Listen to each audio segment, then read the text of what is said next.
اس سے پہلے مبشر زیدی صاحب پاکستان کے پرومیننٹ جرنلسٹ, انہوں نے معافی مانگی ہے. آج سے کچھ دن پہلے انہوں نے ٹویٹ کیا تھا, اور ٹویٹ کر کے انہوں نے کہا تھا کہ ایسے مظالم ماضی میں بھی ہوتے رہے, لیکن ان مظالم سے نکلا کوئی نہیں ہے, پولیٹیکل پارٹی مقبول ہی ہوتی گئی ہے. اس کے اوپر سوشل میڈیا پر رولا پڑا کہ نہیں نہیں نہیں, مبشر زیدی صاحب ٹھیک کریں, اپنی تاریخ ٹھیک کریں, ایسے مظالم پہلے نہیں ہوئے, اتنی تباہی پہلے نہیں ہوئی, اتنا کچھ بنگلہ دیش کے اندر بھی نہیں ہوا جناب. یہ بہت زیادہ ہے, یہ ایکسٹریم ہے, اس سے بڑا کولیپس نہیں ہو سکتا, اس سے زیادہ ظلم تشدد نہیں ہو سکتا جتنا اب ہو رہا ہے. مبشر زیدی صاحب نے اب آ کر ٹویٹر کے اوپر معافی مانگی ہے. جی بالکل, عوام ٹھیک کہہ رہی ہے, لوگ ٹھیک کہہ رہے ہیں کہ اس سے زیادہ ظلم پاکستان کی 75 سالہ تاریخ میں نہیں ہو. لہٰذا ایک بڑی قربانیاں ہیں, بہت بڑی جنگ ہے, بہت بڑا متھا لگا ہے, بہت سارے لوگوں نے قربانیاں دی ہیں, برکس نکل گیا ہے عوام کا. لہٰذا عوام نے ڈیسائیڈ کرنا. حامد میر صاحب کی وہ ویڈیو بھی وائرل ہو رہی ہے جہاں پر وہ کہنے لگے تھے کہ بند کمروں میں انہیں بلا کر دھمکیاں دی گئی ہیں, لیکن بہرحال میر صاحب بول رہے ہیں, میر صاحب از بیک. حامد میر ایک بہت بڑا نام ہے پاکستانی صحافت کا, اور انہیں بھی اگر دھمکیاں دی جا رہی ہیں تو اندازہ لگا لیں کہ معاملات کس طرف جا رہے ہیں. اب خان خود نکل کر سامنے آ گیا. جی عمران خان کہہ رہا ہے کہ میں 3 میدانوں کے اوپر لڑوں گا. پہلا اس نے کہا کہ میاں والی, جو خان صاحب کی ہمیشہ سے سیٹ ہے جہاں سے عمران خان لڑتے ہیں, اور اسی سیٹ کو وہ آگے لے کر بھی جاتے ہیں, میاں والی سے خان آ رہا ہے. پھر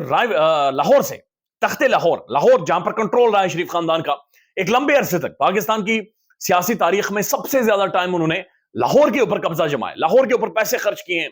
بڑا تگڑا ریونیو بھی انہوں نے خرچ کیا ہے. ایک کنکریٹ تو بنا دیا, بہرحال ایک ماحول لاہور کے اندر بناتے ہیں, لاہور کنٹرول کرتے ہیں, لیکن لاہور ان کی ہاتھوں سے کھسک گیا ہے. ایک تو خان نے انہیں لاہور کے اندر للکارا ہے, لیکن وہ میاں صاحب بھاگ کر سنا ہے کہ مانسیرا چلے گئے یا مردان میں چلے گئے, پتہ نہیں کہاں پر چلے گئے, تو وہ وہاں سے بھاگ گئے, لیکن خان نے وہاں پر کھڑے ہو کر تخت لاہور کو للکارا ہے. اور تیسری حلقہ ہے اسلام آباد, یعنی کیپٹل سے, دارالحکومت سے بھی خان کہہ رہے کہ ہم 3 جگہوں سے آئیں گے. ان کی نااہلی توشہ خانہ میں, اس کے حوالے سے یہ ظاہر عمران خان کے وکلا بیرسٹر جو گوہر صاحب ہے وہ سارے یہ بات چیت کر رہے ہیں کہ اس کے اندر جان نہیں ہے, سزا تو عمران خان کی آلریڈی کالعدم ہو چکی ہے. اب جو نااہلی کا معاملہ ہے اسے بھی سارٹ آؤٹ کریں گے, کیونکہ توشہ خانہ ایک فراڈ کیس تھا, اور جس طرح سے پروسیڈنگز ہوئی تھی اس کے بارے میں خود اسلام آباد ہائی کورٹ اور پاکستان کی عدالتیں یہ کہتی رہی ہیں کہ اس کے اندر دم خم نہیں ہے. سائفر والا معاملہ بھی سارا بڑھ گیا ہے جب سے یہ خبر سامنے آئی ہے کہ پاکستان کی پریمیئر انٹیلیجنس ایجنسی نے فورن آفس کو یہ کہا کہ پاکستان کا کوئی سیکیورٹی کوڈ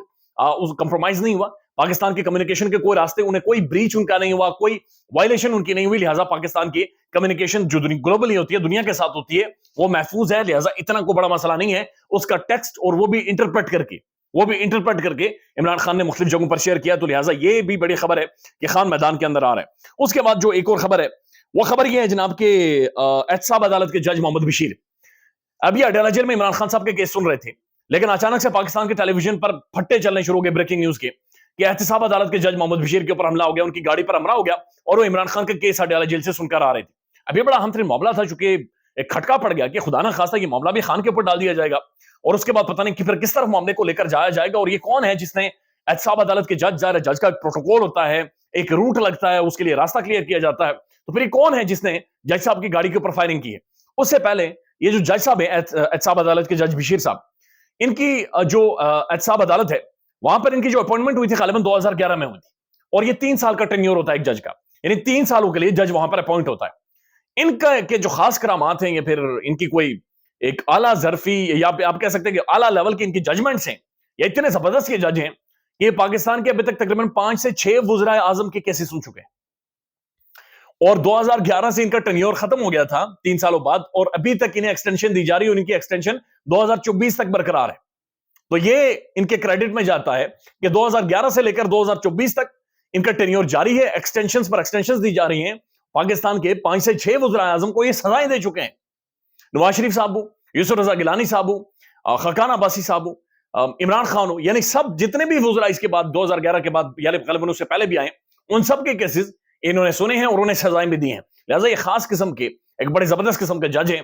جو جن کا ٹینیور ابھی تک جاری ہے. ان کی گاڑی کے اوپر بتایا گیا کہ فائرنگ ہوئی ہے, ٹی وی پر یہ خبریں چلنا شروع ہو گئی, باقاعدہ رولا پڑ گیا, پاکستان کے میڈیا میں بات چیت ہونا شروع ہو گئی. اس کے بعد خبر یہ سامنے آئی کہ جو حملہ آور تھا جس نے گولیاں چلائی تھی اس کا نام شیان ہے. اب شیان کی جب تصویر آتی ہے, وہ ایک موٹا تگڑا پلوان قسم کا بچہ ہے, ایک نوجوان لڑکا ہے. وہ یہ کہہ رہا ہے کہ جناب میری امی اور میرے بھائی کے ساتھ تھوڑا سا جھگڑا ہو گیا, میں انہیں اپنے گھر لے جانا چاہتا ہوں, گھر نہیں جا رہے تھے, تو بھائی کو ڈرانے کے لیے میرے پاس ایک چھوٹا سا گن تھی, میں نے ہوائی فائرنگ کی ہے. وہ کہہ رہا ہے کہ میں نے ہوائی فائرنگ کر لی, مجھے نہیں پتا تھا کہ ہوائی فائرنگ کے بدلے میں پاکستان کا تمام ٹی وی چینل, پاکستان کی بھر کی پولیس, پاکستان بھر کا سوشل میڈیا میرے پیچھے پڑ جائے گا, اسے پکڑ کر اندر ڈال کر لتر بھی مارے.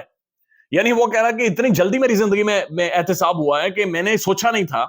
کہ یعنی لینی دینی نہیں تھی. یعنی احتساب عدالت کے جج صاحب جا رہے ہیں, ان کی گاڑی کے اوپر بھی فائرنگ نہیں, صرف آواز آئی, لیکن پاکستان کے میڈیا کو یہ فیڈ کیا گیا کہ احتساب عدالت کے جج کے اوپر فائرنگ ہو گئی ہے, ان کی گاڑی پر فائرنگ ہو گئی ہے, اور ایک ماحول ٹی وی کے اوپر بنایا گیا, جی خان کا کیس سن کر آ رہے تھے, ان کی گاڑی کے اوپر فائرنگ ہو گئی ہے, اور وہ اس کے بعد وہ شایان, وہ لڑکا جو تھا, وہ ہوائی فائرنگ کر کے وہ کہتا ہے کہ پہلے پھر بھی پولیس ٹائم لگاتی تھی, 2 منٹ میں مجھے چکا گیا, لتر بھی مارے گئے, پھینٹی بھی لگی ہے, اس کی تصویر بھی جاری کر دی گئی, اور وہ پورے ملک میں اور دنیا بھر میں بدنام ہو گیا ہے کہ صرف ہوائی فائرنگ کرنے پر. وہ کہا اتنے بدنامی کا میں نے سوچا بھی نہیں تھا, امی اور بھائی ناراض تھے, بہتر تھا وہ ناراض ہی رہتے اور میں انہیں نہ لے کر جاتا. تو معاملات یہاں تک آگے, خیال رکھیے گا اپنا, اللہ حافظ.